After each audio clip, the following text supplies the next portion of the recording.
first YouTube video and a huge win for the Leafs tonight. Yeah. Oh, fuck. Now I need one. Leafs win 3-1 at home against the Ottawa Senators after losing last game 3-2. I'm hyped. That game was awesome to watch because you could tell we were the more skilled team and we actually outworked them and we started on time. What are your thoughts?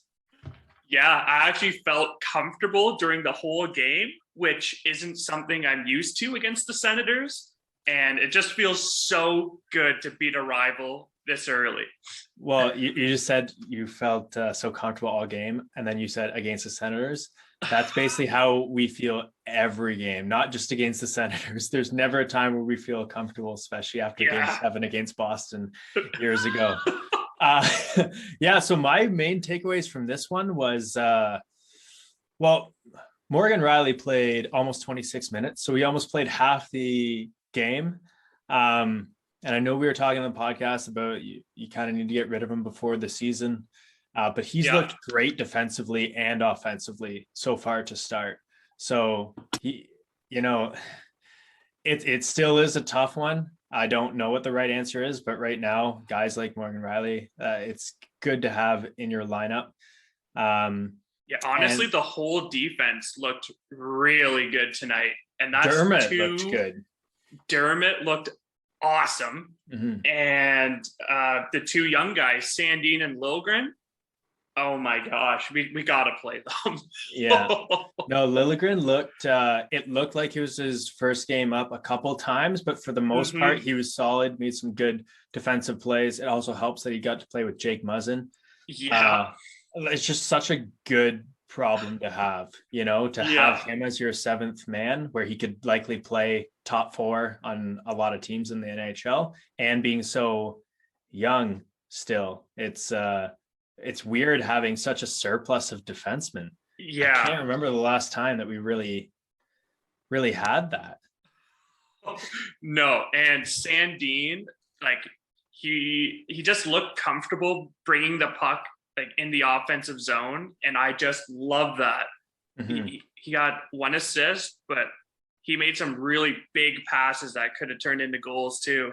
What I really liked about both of those guys' games was Dermott seems to be taking more of a role as a, quote unquote, stay-at-home defender. He's never going to be a stay-at-home defender like a Muzzin.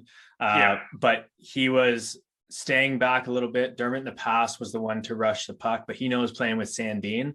Sandin has more skill than him. So Sandin's going to be the one to jump up into the rush, and he just needs to stay back. And there's a few times there where I noticed Dermott being very conservative, which is not what he's used to other years, especially in the AHL where he was the guy, right? Definitely. So, that was really good to see because he probably knows that his time is ticking, and he kind of needs to prove himself to get a big contract after his ends, and he needs to develop a role. And if he can be a skilled defenseman like he is, but also play well defensively, like having him as your sixth man, you could do a lot worse. Yeah, the stay-at-home defenseman role for him, I think, is what not only he needs, but the Leafs need. So I'm liking that. Yeah, and especially a stay-at-home defenseman after like playing against weaker competition on your third pairing. Like having the speed and skill that he does. Yeah, it was just really, really nice to see. The penalty kill looked great. Comp looks great out there, and as we expected after seeing his offensive juggernaut preseason, he's kind of came back to earth in the offensive zone. That third line was hardly noticeable, but sometimes that's what you want from a third line, right? I was gonna say I hardly could mention Kasha being out there, but that's not always a bad thing.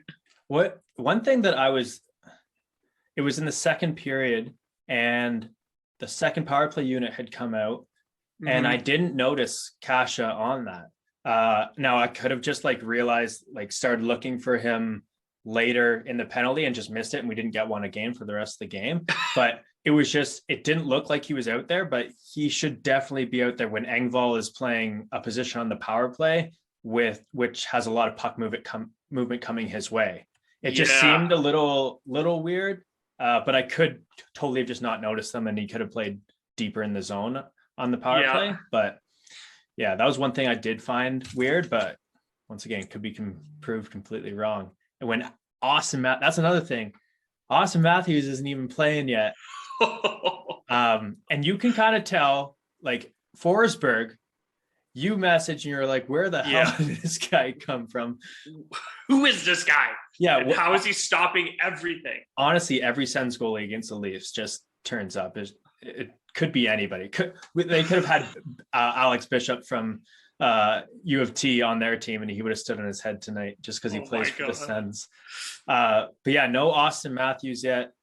Our offense is not scored much, which is, as I predicted on the last podcast, that we'd go 1-1 against the Senators and beat the Habs in a close game. Yes. So and I have to mention, is Tavares the most unlucky man in the world? How many posts did he hit? How many wonder saves happened against this guy? And not only this game, but like the last couple of games, he just seems like he couldn't buy a goal. Like, oh my gosh. He's one of those guys where it just comes in bunches. Like sometimes he'll just be putting in literally everything, and sometimes he'll be putting in nothing, but he'll still always put up at least 40 goals in a year. Yeah. So, it'll come. I did see a tweet that was like, if Matthews was playing on that line with Marner instead of Tavares tonight, he would have put in 3 goals. I believe it. Yeah. And that's one of those things where like you're talking about John Tavares, like a bona fide number 1 centerman, and then having Austin Matthews coming instead of him, and he's scoring more. And that's actually true. What a good problem. We complain a lot about having $11 million players on our team, but that's nice to know that when Matthews is out, you got Tavares still as your number 1 center. Yeah. Can you tell me about Kerfoot? Did he jump lines? Because I felt like he was everywhere tonight too. So he hadn't had a shot in his first 2 games. Mm-hmm. He has played on that second line for the first 3 games. Yeah. Just in Tavares' spot. It'll be interesting to see where he does go, because I don't think they can move Bunting. So I think Kerfoot goes down to that third line with Kampf and Kasha. And then Engvall goes to the fourth. Although at this point, like that fourth line after tonight, how are you breaking those guys up? Amadio looks, as good as a fourth line player can look, but they looked like they were working super well off each other. Simmons looked like somewhat of old Simmons. I haven't noticed that. I haven't seen that game from him since before he got hurt last year. Exactly. And if you can get your fourth line playing like that, Spezza was pulling like toe drags and doing his fake shot to slap shot. It's just everything about this game. I don't know what you can possibly really complain about, except maybe Engvall. I'm uneasy when he has the puck. I don't know what it is, but whenever he has the puck, I'm just a little. He was having such a good time, and then this game, I felt like he kind of went back to his usual, like scrambling almost. Like it felt like he was doing, but I can never feel really confident that when he has it. Yeah. And Richie, I noticed being a little slower than this was the first game where I really noticed a little bit that he wasn't keeping up with those guys. But the dynamics might change when Matthews comes onto that line. And as the year goes on, they'll get more and more chemistry, and he'll carve out a role, hopefully, where he doesn't need to use his speed nearly as much. And he can just be the guy that just goes straight to the net and lets the other two do their thing. The only thing about that is that Hyman was the guy that went to the corners first. Dig the puck out, get it to one of the stars, and they would score. So it'll be interesting to see if he can do that, because he doesn't have the speed of Hyman, that's for sure. So one of those things where you'll see how things go. Bunting on that top line would look we haven't awesome mentioned too. him yet, but he was awesome. And they somehow took his assist away, but he did get a goal. So it could have been 2 points, but he got 1. and it was clutch. Like and his celly afterwards was awesome. You can just tell he's just like always talking, always chirping. No, it's that deal for a lot of Leaf fans when they first made it was like, who the hell is Michael Bunting? And I think he's going to be a fan favorite going forward. You can already tell the fans there we're really vibing off him, local guy, and yeah. Oh my gosh, he's gonna be so fun to watch the whole year. Mm-hmm. Yeah, the one thing that we also took away that we were texting about is how atrocious these penalties are. Yeah, man. We have to bring it up. You can't just let those slide. For some reason, the NHLPA, I don't know, like whoever said we need to enforce cross-checking and hooking more this year, and now it just seems over the top ridiculous. Mm-hmm. Like, even the Sens penalties, I'm like, really? I feel bad going on the power play. Yeah. The cross-checking I can see a little bit more because it always made me wonder why they would call boarding penalties from checking from behind if the guy was facing the boards, but that you are allowed to check from behind if they're not facing the boards. Yeah. It's still disrupting play. So like the Simmons one, well, while like if that wasn't called, I wouldn't have been upset. That one I can justify a little bit more because you're still cross-checking a guy. It's affecting the play. And Wayne Simmons fell over. He's a big dude. That guy's not diving. Yeah. So, but that same with last game. Just if you put your stick in someone's hands, that's a penalty. Yeah. You just go for the stick lift and you tap their hand and it's a penalty. Yeah. No. Well, also, what the hell are they going to do when it's the playoffs? They're not calling that in the playoffs. So that's the one thing that I really don't like is when the NHL changes their rules so much from regular season to playoffs. And it's like, you can still be a little bit of a discrepancy there, but keep it mostly consistent. Right. Mm-hmm. And maybe I'm saying that because I'm a Leafs fan and we've been notoriously not the more physical team. And maybe I just want it to be a little bit more evened out. But I honestly like the way that the playoffs are called. I would like to see that more in the regular season where it is, it's a lot tougher to get penalties. Mm-hmm. You just want to see some sort of consistency. Yeah, exactly. And I'm not saying to go back to like the 80s and 90s where you could get away with doing whatever the hell you wanted, but it's just, I think it's gone a little bit too far. And I think, like you just said, if let's say Batherson got that penalty that who took the first one with the stick up? Tavares. That was last game. I don't know if it was this game, but anyways, that play, even if Batherson did that, I would be like, oh, come on, like it's just not a good feeling. What do you think of the offside call? What do you think of the offside rule? At first, I'm like, oh yeah, he's offside. You can see white. But then they kept showing it, and I'm like, oh, don't keep looking at that. And I was like, after that goal, I'm like, really? You're going to give that up? And now it's 2-2. But yeah, I think we got saved because, we haven't even mentioned Campbell, Mr. Soup. Oh my God. He was awesome. He's amazing. He's right back to his form from last year. He's keeping it going. Yeah, and realistically, he just had to be good this game because the Sens had about maybe 2 or 3 really good scoring chances. Yeah. And I think they had 21 shots the whole game, and it looked like they had 15.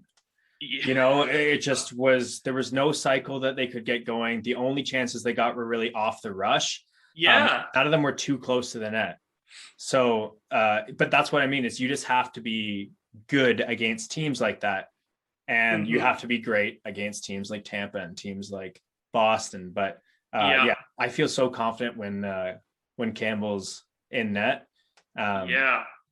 And that like comes breakaways, 2-on-1s, and he was always in like a great position and like decent handling of it. Like he wasn't giving up huge rebounds or anything. It just seemed super solid.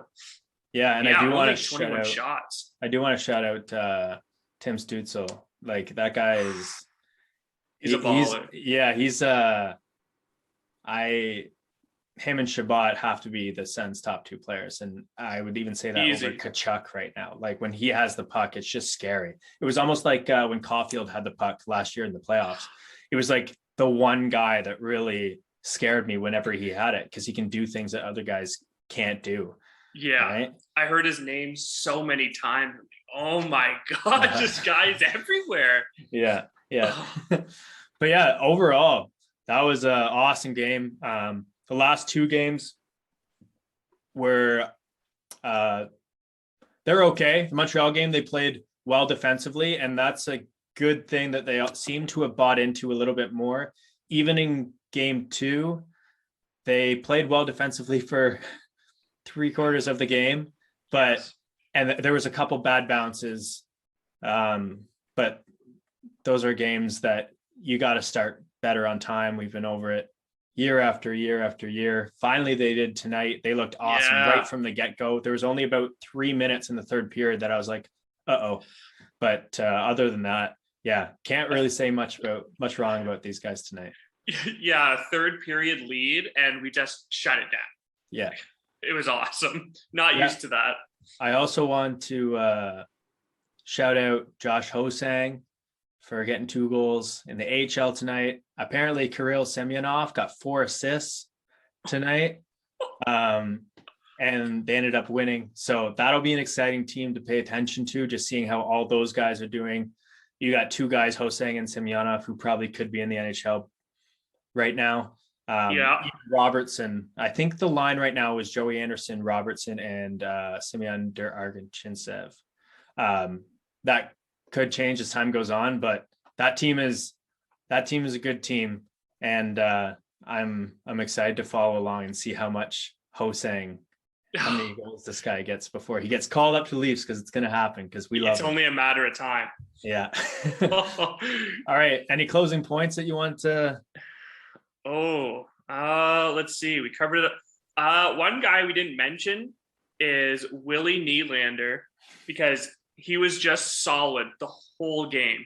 And his back check, I just love it so much, because he makes that look easy too. Yeah. Like little stick lift, steals it. He even threw a couple of checks in the game. Yeah. I'm like, come on, this guy's amazing.